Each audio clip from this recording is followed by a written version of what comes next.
Today, well, first of all, we're going to start with our mission statement. I'm Chantel. I'm with Career and Internship Services.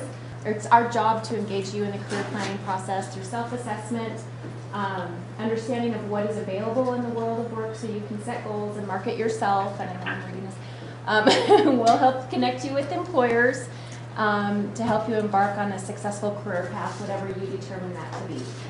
And that is what we are here to do. How we do that is through different services like mycatcareers.com. Hopefully you are all on mycatcareers.com. If not, I highly suggest you pick up a card, or there's an instruction sheet over there, a little more detail about how to get registered and how to search for jobs on mycatcareers. All kinds of stuff on there. Student employment, if you need to work part-time while you're going to school, if you need summer jobs, if you need a job just for the weekend. We have people calling all the time that I need help moving firewood today. So if you need a temporary job or just some quick cash, get on there. There's also internships available. So as you're working towards your career path, you want to try out some jobs, maybe you need the internship credit with your program. Internships are also listed on there, and then of course full-time employment. This is available to you as an alumni after you graduate forever. So remember your login and password. The rest of your life. We also offer career coaching and advising, and these career coaches are wonderful. They'll help you figure out, they'll do some resume critiques with you, mock interviewing, so that you're ready for things like on-campus interviews. You'll have your resume ready when for career fair, when we have our career fairs. Like I said, alumni employment also, we have a lot of employers that are looking for experienced workers as well. So once you graduate, if you change jobs, if something happens in the economy, we've had a lot of alumni recently getting back online and calling to get their logins and passwords and learn how to use mycatcareers. We offer fairs, workshops, presentations all the time. There's also another brochure. Forgive me for having to get up and down like this. All kinds of workshops on this brochure on the back. Obviously, we're towards the end of the semester. There's only a few left this semester, but we'll have a whole new one here in just another month or so. And then we have a library full of resources for you in our office. So please swing by. We're right over there in 177. There for you, and all of our services are free to you as well. This is our career model. The career coaches will work with you on this. Usually, generally, during your freshman year, you'll start with the self-assessment, figure out what motivates you, what are your interests, work that into the world of work. How does that fit into that world of work? What's going to be a good path for you? And then set goals. Working from that, setting some goals on where do I go from here, try some internships, maybe study abroad, try some summer jobs, that kind of thing, and then working finally. So you usually go from your freshman, sophomore, junior, senior year, really hit the job searching hard at that point, doing some on-campus interviews, and they'll help you figure out how to negotiate an offer. Dave, how about you? Do you want to start? Sure. Dave Lemon, like you said, recruiting manager with Land O'Lakes. I have 10 recruiters that report to me across the nation, and our job is to help our local co-ops, which are our dealers, our customers in the rural communities, find employees. So if you've got a hometown co-op that has like a grain elevator, a fertilizer plant, a feed store, that's probably affiliated with us. And so what they look for, of course, is employees to help in those operations. So on the crop science side of things, that would be our agronomy departments. And those agronomy departments, of course, would have fertilizer and seed and crop protection type products. And so we would have everything from sales type agronomists or consultants that work with the producers, and then we would have management type people and production type people. And so that's where I started in one of those positions, and then moved up into management. And then of course in management I was hiring, training, and supervising. And then as the company continued to grow, then I moved into recruiting and training. So we are the largest company in the nation for crop protection, and also the largest retailer of seed in the nation. So lots of opportunities for crop science students. Thank you. Warren, do you want to introduce yourself? Sure. My name is Warren Blackburn, and I'm the director, but I'm the HR manager at Conagra Foods, the potato processing plant in American Falls, Idaho. And my background is fairly broad. I worked as a human resource manager for about 15 years. I've only been here for a year. I lived in Washington State for about 25 years and worked for a competitor, McCain Foods, for 10 as a human resource manager. But my degree is in agribusiness management. I have a master's degree and then an undergraduate degree in agricultural economics with an emphasis in agronomy. And my goal was to work on corporate farms, which is what I did for about 15 years of my career. I worked on a large corporate farm as a manager in Oregon, and then spent a few years as an extension specialist in the Cornell Cooperative Extension System in New York State for several years as an extension specialist, and then turned as a farm manager to a large corporate farm in Washington State, a large potato farm. And then we raised potatoes for Lamb Weston, which is where I work now, and then went into human resources. But our company recruits individuals with agricultural degrees or business degrees, team leaders we call them. They're floor supervisors who supervise employees and run our operations, run operating lines in the plant, processing potatoes and French fries. And so we hired individuals with crop science degrees, with business degrees, with ag business degrees, actually quite a wide variety of degrees. For those individuals that are interested in crop science, it's a good experience for them to learn how the plant runs, how to process potatoes, and then a number of them move into our field division where they contract and work with growers raising potatoes for the plant. So that's where we have opportunities for individuals with crop science degrees. Thank you.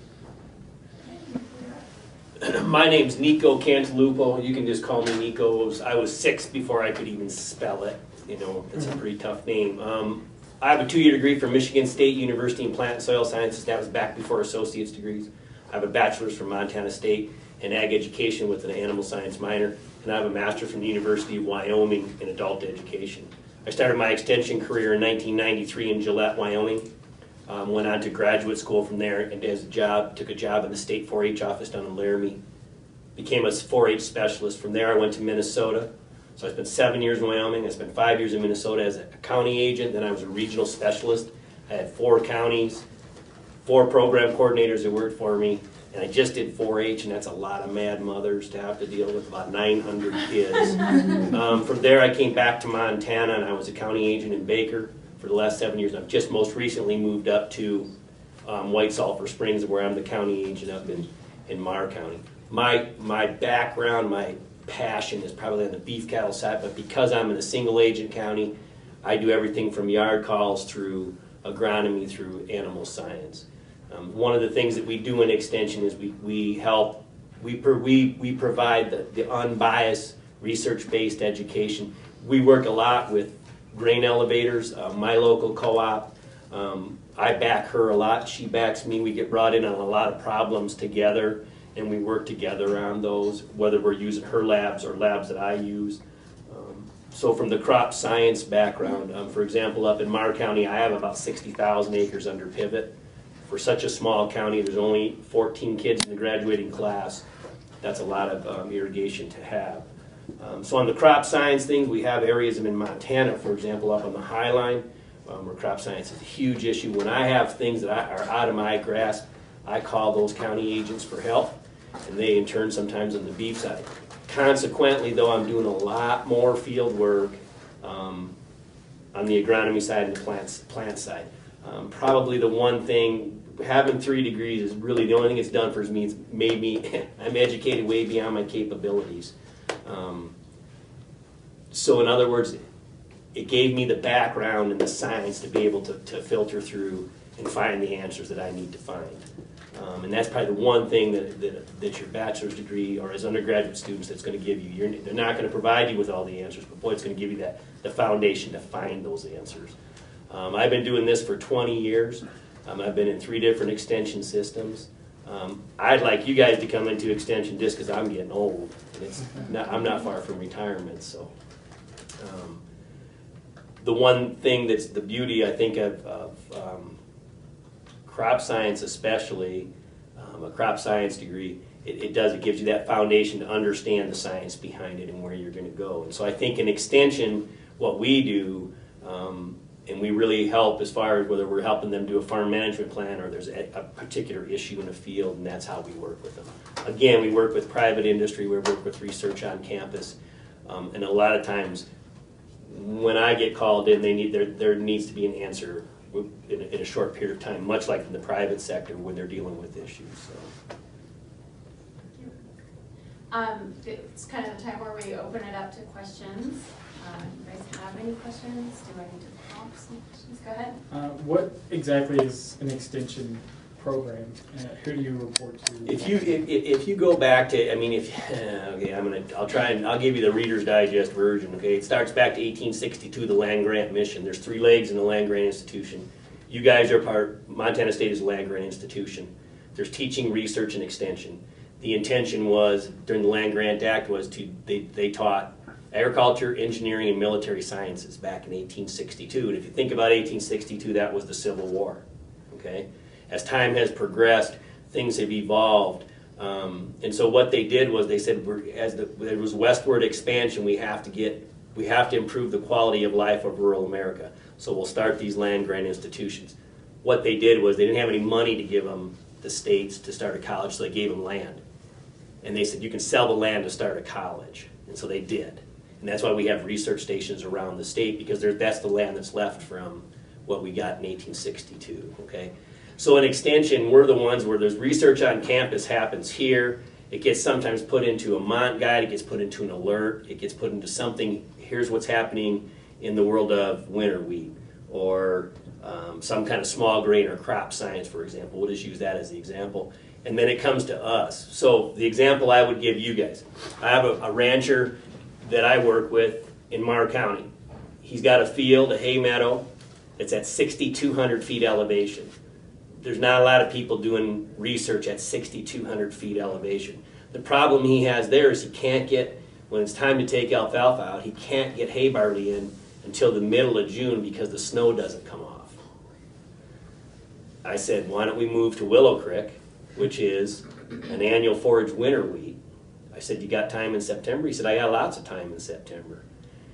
He used to get a half a ton of hay barley to the acre. He'd do that for 2 years and then he'd mud back in alfalfa grass. This year we went 1.25 tons on a drought year by switching to Willow Creek.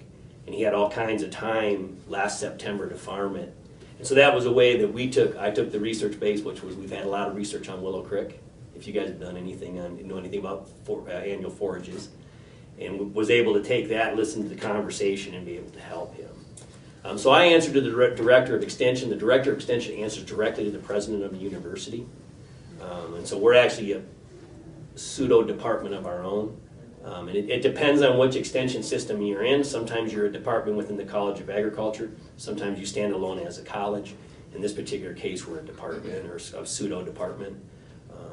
And so I actually sit on Faculty Senate. I'm voted on Faculty Senate. I also sit on University Promotion and Tenure. So I'm one of the 10 people that say you get tenure or retention or go to full professor. So I hold the rank of associate professor. Even though I have a master's, I went through the 10-year process.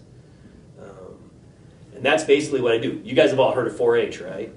Most everybody's heard of 4-H, right? That's probably the biggest, most recognized program that we do.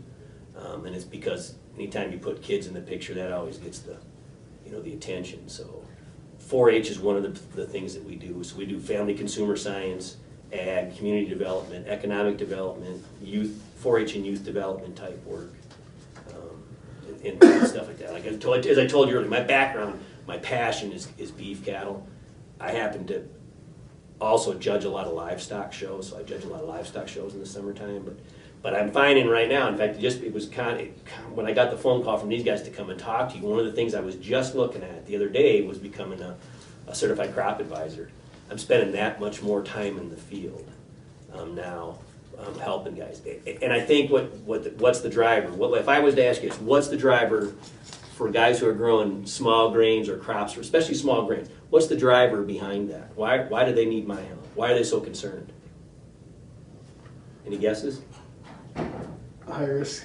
What's High risk. okay? What did we close at yesterday? Anybody know? 8 and some change, 50 and some change.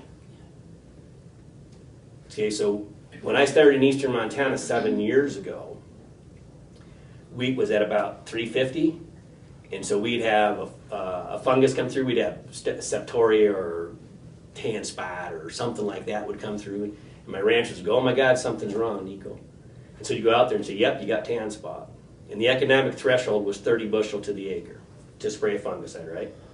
We knew that was 30 bushel at 350. Not hardly we're spraying in eastern Montana, because it might be 3 bushel, it might be 20. So the recommendation was to wait, let the sun shine, it'll outrun it. At 850, threshold goes way down, probably closer to 5 or 10 bushel now. So when we look at that, the price of wheat, we look at the price of corn, we look at the price of soybeans, you look at those kind of things. I did attend a really good seminar last, and this was what's really interesting. 15 years ago, the Asian countries used to come over here and buy the cheapest grain they could buy. Okay? They weren't looking for anything. They wanted to buy as cheap a grain as they could buy. Now they're coming over and they're trying to secure food for their countries for the future. And that's why the Asian market has become such a huge export market. And it's the same with the pulse crops. When we look at the pulse crops, you guys in crop science, one of the popularities is what? Got to have a market for it, right? I mean, you're a young lady, you're nodding your head. Got to be able to sell it. We can grow it, but we got to be able to sell it. Lentils and some of the peas and some of those are all going to Asia. They're going now. They set them up in the cars. The shipping containers are designed to hold grain so many metric tons, and those get shipped.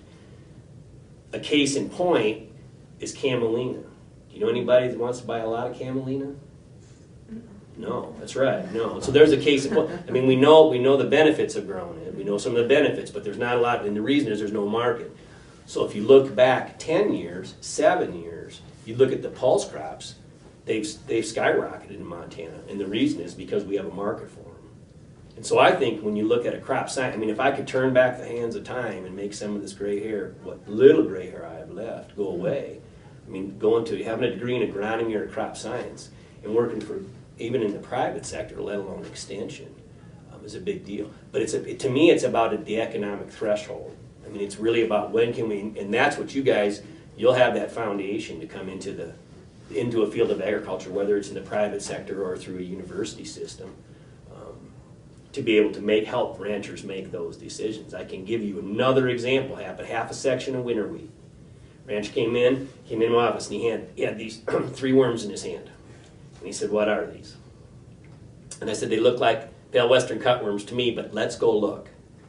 So we went out this half section of winter wheat, and sure enough, 6 inches from what green spots were left, you could dig down and find it. Okay?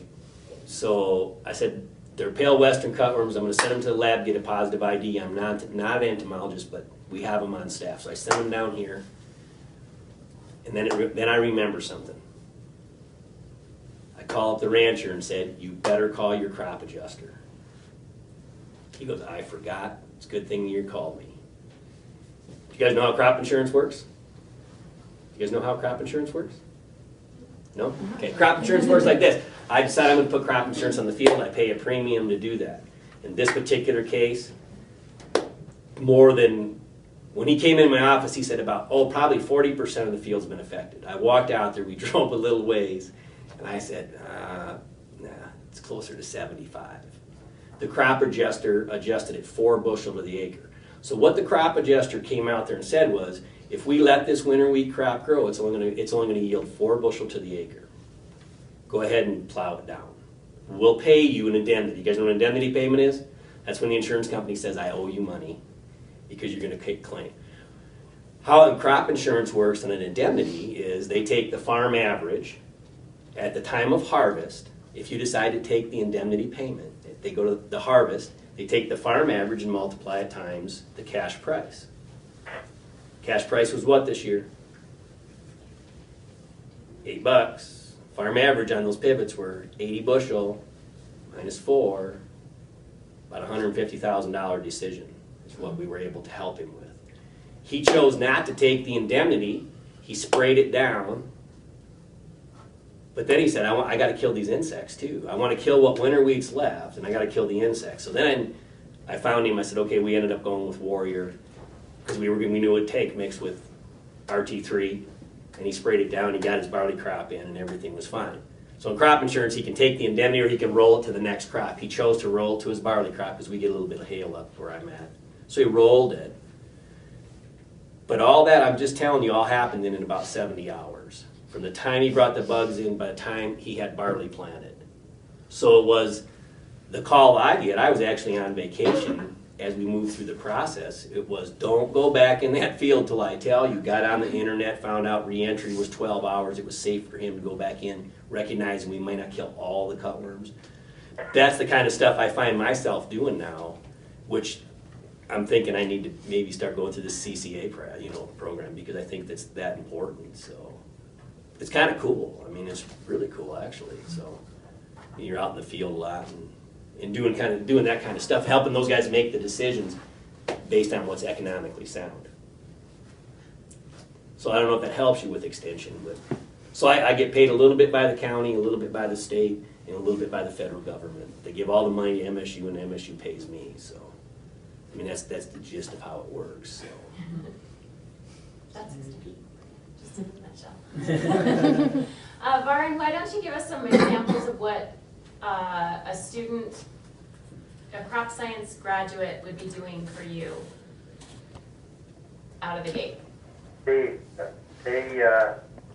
have open positions. Actually, we have open positions right now that are posted on our website, conagrafoodscareers.com, and they are called team leaders.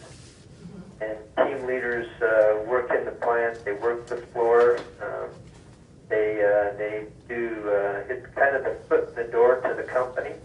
A lot of our managers started out as team leaders, and so they work the floor. They actually do shift work, and our team leaders are on 12-hour shifts, so they work 4 days on and 4 days off.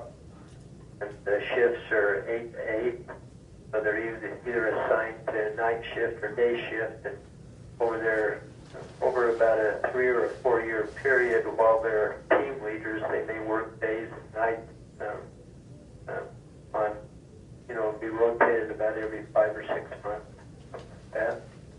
And they supervise employees that are running the line, so sanitation workers, operators, packaging operators, process operators, and general laborers. Team leaders supervise maybe anywhere from 20 to 30 employees. And they are assigned to a line. In our plant, we have five lines, 2 main lines that run French fries, potatoes, processing French fries all the time. One of them is primarily a McDonald's fry line, runs McDonald's product almost all the time. And then we have 3 lines.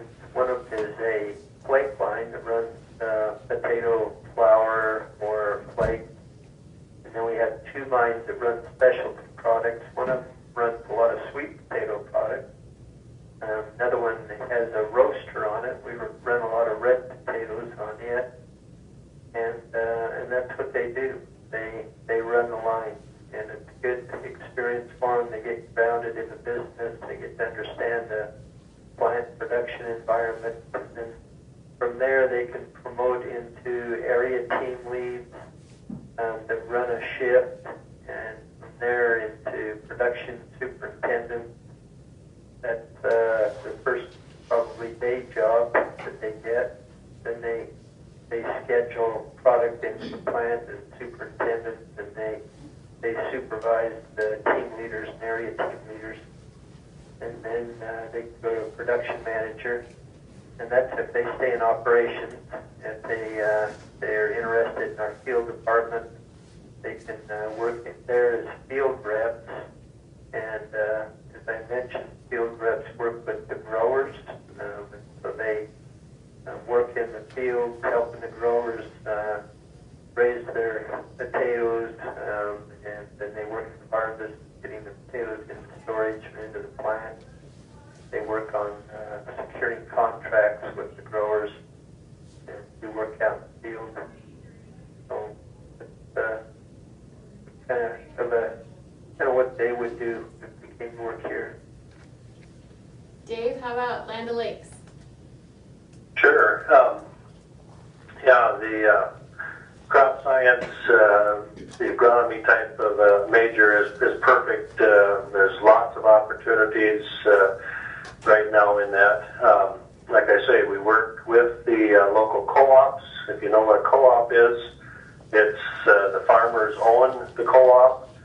We're there to help them with their cropping needs and consulting. And so then those co-ops own Land O'Lakes, which is their provider of both seed and crop protection products. And so if you're still in school looking for an internship, basically we have a couple different ones. We have a crop scouts.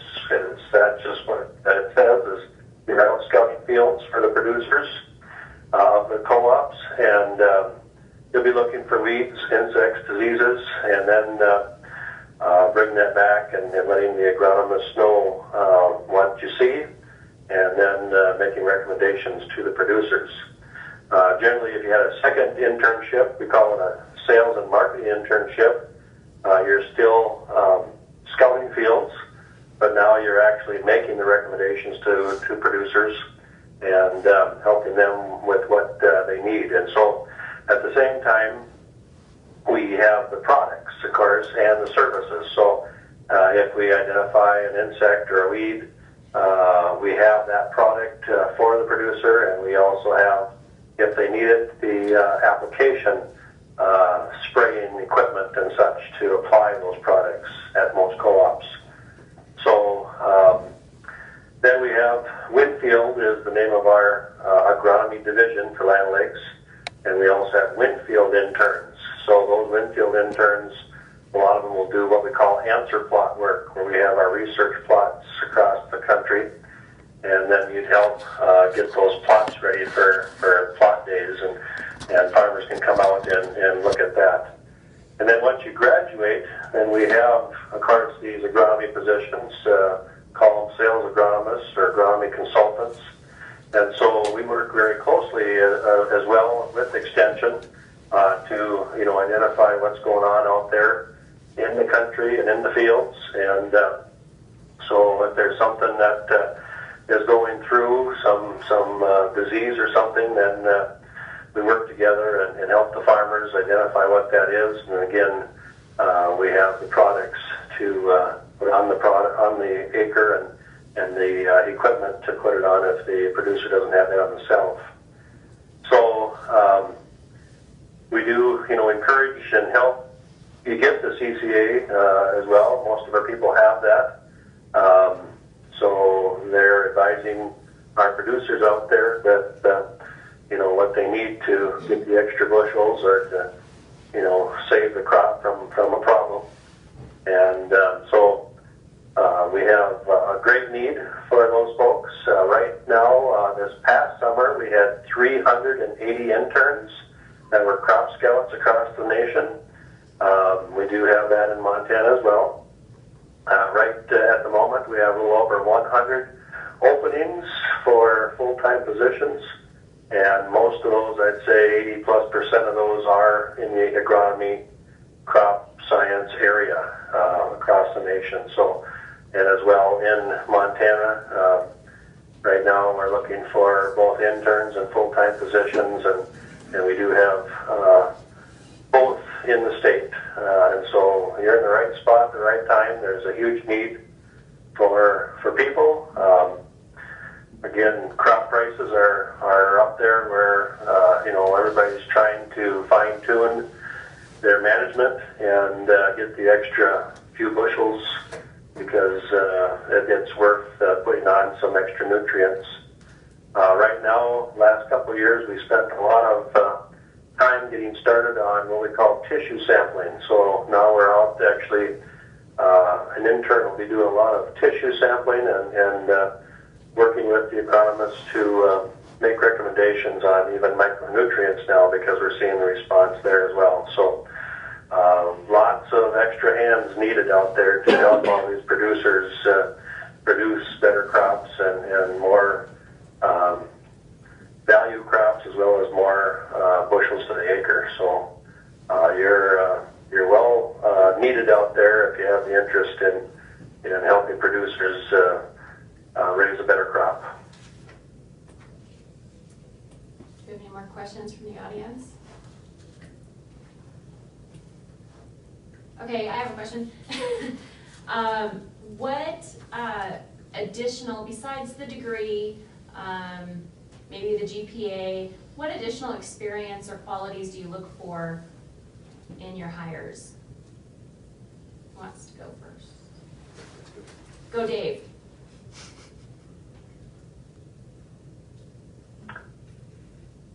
Go ahead.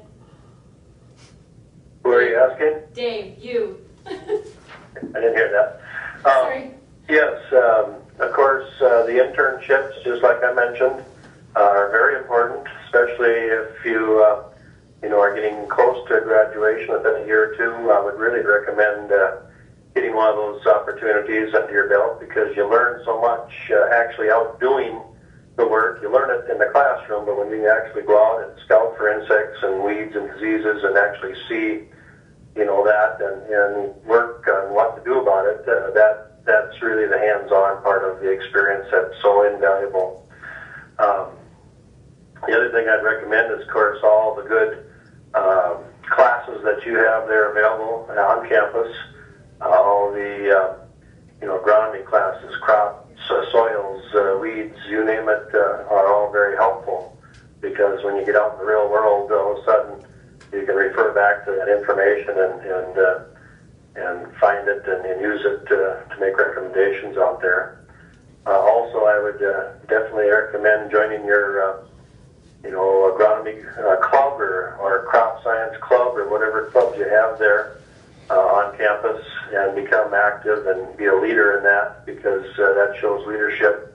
Also, you have other things that go on. I'm sure there's companies and seminars and different things, trips maybe that you can take part in so that you do learn and you network with company people out there. And that's so important when you start looking for your career opportunity. So I would recommend, doing all those three things, and I will guarantee you after a summer internship, you will know exactly what direction you want to go and don't want to go in your future just by doing one of those. And it looks great on a resume. You're working with people, you're meeting with reps, and you're building your resume and your references, and so that's extremely valuable. Lauren? What kind of qualities and additional experience do you look for in your candidates?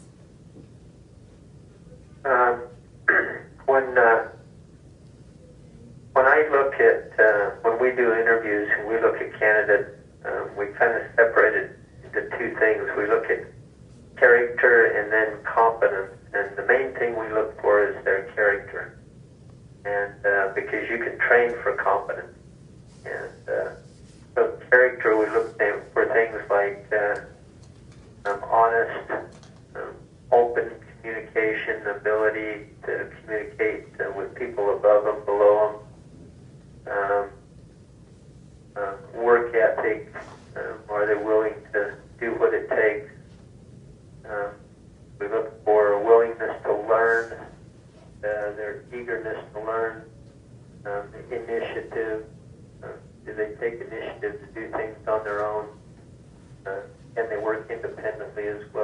as well as work with teams. So those things are important. We do like some work experience, maybe 1 or 2 years of work experience. If they have farm work experience, that's always a plus because that shows work ethic. Or if they have some related work experience working in a manufacturing or industrial environment, that's always helpful. So those are the things we look at. We actually get a copy of the transcripts, look at grades, not necessarily that we're looking for 4.0 students, but we're looking for students who have done reasonably well and have taken an aggressive curriculum and done well in challenging coursework. MSU Extension, there's 52 county offices in Montana. There's a couple dual county offices because the counties are really small, like Ekalaka, for example. We offer anywhere from 8 to 12 internships. The internships will run anywhere from 4-H through animal science through crop science, depending on what office is looking for somebody. In Extension, I've sat on enough interview committees in my tenure. We're looking for a lot of the qualities these guys are, but I would challenge you also to not be afraid to start looking at attending some professional conventions like Montana Grain Growers, for example. It's a great place to make connections. It's a great place to see what's going on. I would also challenge you to start thinking internationally. If you guys notice, I don't have a smartphone just yet. Okay, it's coming but the apps are going to be there. And so when I say look internationally, what I'm challenging you to do is just look beyond and think globally and have that perspective when you come in, whether you're going into a Shelby or to a small community to a large community, because we're now what happens globally impacts us. And so that's what we look for, that big picture look. The other thing we look for is I have a service component, and when you're in Extension, you get a service component, usually about 5%. And what that means is they want you to participate in the community, whether it's it might be the rodeo committee, it might be the hospital board, but they encourage that service component. So we're looking for a lot of the same qualities as being able to go the distance, do the job, get it done, put in the hours that you need to put in the hours, and then keep yourself always tuned up. It's up to you to professionally develop, and so that's important to hear that. I can tell you on the interview side, I want to hear the candidates come in and tell me that they want to attend professional conferences. They want to further their education past their bachelor's degree on a professional level, and I think that's really important. And I think the past work experience is really important, as well as attending or taking advantage of the opportunities while you're in school to attend some of those conferences, conventions, whether you're doing some research and helping a researcher present a paper at one of your national societies. Those are all important things to do, and they look, and that comes shining through in an interview process. So some advice, some of the things that we're looking for. Any other questions? Can I bring up any questions? Yes, I have a question. I know on campus they have a degree for ag relations, which would be directly related to extension agent agency. So I was wondering if you're interested in an extension agent, would it make more sense to major in crop science or major in ag relations? Okay, good question. I think it's how when we post our job descriptions, we post them with a degree in animal science / ag related field, and so we're not turning anybody. We're not going to turn them down just because it's one or the other. I think the bigger one is you have to look at where the job posting is. If we're going to send you up to, if you're applying for a job in Shelby, up on the High Line, crop science wouldn't be a bad way to go. Right. Just because that's a pretty, we start to get in the triangle there, the edge of the triangle, and like right now, Fort Benton's open. My first time up there was this summer. I was like, holy buckets! It's like one big old wheat field now from Great Falls to Fort Benton. It's pretty impressive. So I think I think you have to follow your passion to some degree, and then it becomes selling yourself that I have the foundation to to do that job for you, you know. So when you look at an extension agent, and we'll use Conrad for an example, or, you know, where it's a heavy agronomy area, but it doesn't negate that you might look at other things too. You know, the Chamber of Commerce might ask you to do something, and so that's when I say look beyond the crop science piece. I mean that in a very nice way. Don't be afraid to say, I have some other things that I can do too. You know, I'm a good facilitator, or I'd like to become a good facilitator. You know, in extension, we all get a little bit of money for professional development, and we're allowed to do that. And so I would say, look, what is that one thing that one niche that maybe you really think you could be good at, you know, and so being able to look at your bachelor's degree as the foundation for lifelong learning. You know, you guys know that in crop science. I guarantee it. I mean, as prices go up, it's going to get more and more. Winfield Solutions work with those guys all the time. They're absolutely correct. They're trying to get every bushel.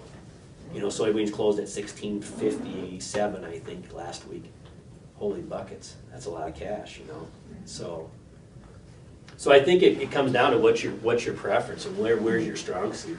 I'd much rather see somebody come at me with a degree in their strong suit, you know, and then again we can train competency, Right. you know. So Right, thank does that you. help? Yes. Anybody else? Do you guys have any last words of wisdom, advice for the students? Well, this is Dave Lemon here, and I just suggest that you're in school, get it all. You know, take all the classes, and the opportunity to get all the knowledge you can. Like I say, join your clubs and organizations so you get that perspective as well. Take advantage of internships in the career office there to help you build your resume and your references from your internships, and just make sure that you know you're building your resume, you're building your references, and make sure that you're getting everything you can to help you, because when you become an extension agent or you become a agronomist or whatever position you're doing out there in the future, you're going to need that knowledge and background, and you just never know what the next question or the next problem is going to be. So the more you know, and the more you know where to look for it and find it and help that producer out there, the better off you're going to be. And I don't know if there's anybody there, maybe there is, that are looking to go back home and farm, but I would really recommend that you give a few years, 2, 3+ years to the industry in some form or fashion, because then you can learn a lot from the good producers, and you can learn a lot from the bad producers, and don't do that when you go home and farm.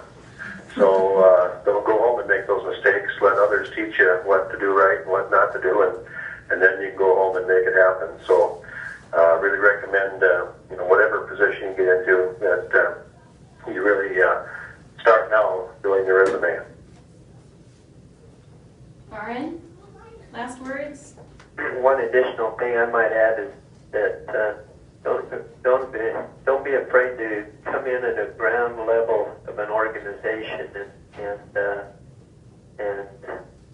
learn from the floor, from the base of an organization as you move up. Don't be afraid to start out at entry level position, so to speak, and then learn that really well, because that will be valuable, very valuable learning experience for you as you move up through an organization. That's probably something I think is really important to know from the start. Yeah, it's about learning your resources. You're not going to have all the answers, but it's being able to understand how to find the answers. You know, and it's getting involved in the groups and like I said, the professional associations and societies, and trying to gain that knowledge. Again, it's global now. It's global, and everything that happens globally affects what our prices happen here today. And I would challenge you to always think about that when you're doing stuff, and as you're thinking about things, and when you're reading the newspaper. And don't be afraid to find out what's going on in the news. It's important. I mean, it's really important, and it's important to what we do as an industry and how we export. So hang in there. Thank you all for your participation, and thank you all for your questions.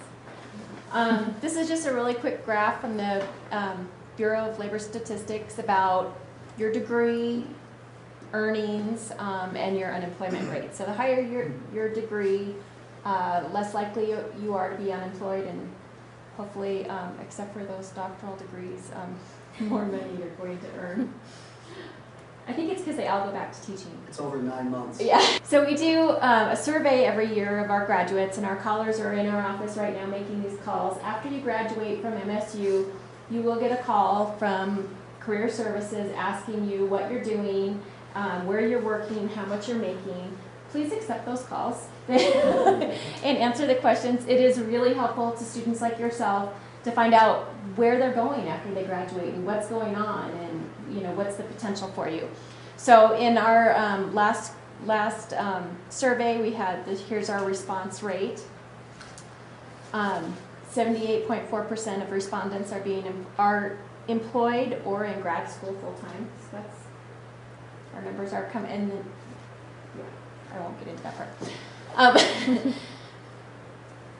Average salary by year and degree, and this is just across the college, not finance specifically, but bachelor's, master's, and doctorate degree. Here's our in and out of state average salaries again across the college. Obviously, generally speaking, you're going to make more moving out of Montana. We all kind of know that, but there's a reason why we're all here, right? And then here, this is by college. Those engineers. Yeah. And then location of grads, employed grads by college as well. A lot of them are staying in state, so a lot of people are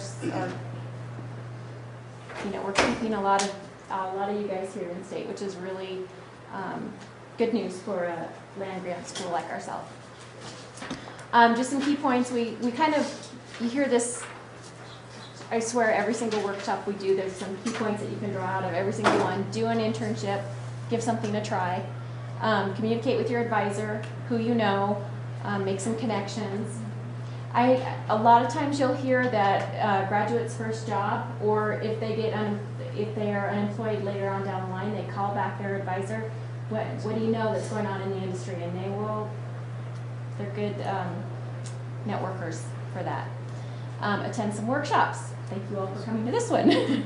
And meet with a career coach. And the career coach is really, as I was listening to everybody speak, they're going to help you figure out, like, what are your niches? Where can you go? Where your interests and talents are, and maybe that's something you can work into your degree and really set yourself apart when you're interviewing. And then, of course, use all of our services here at Career Services. They're all available to you. They're free. Take advantage of that.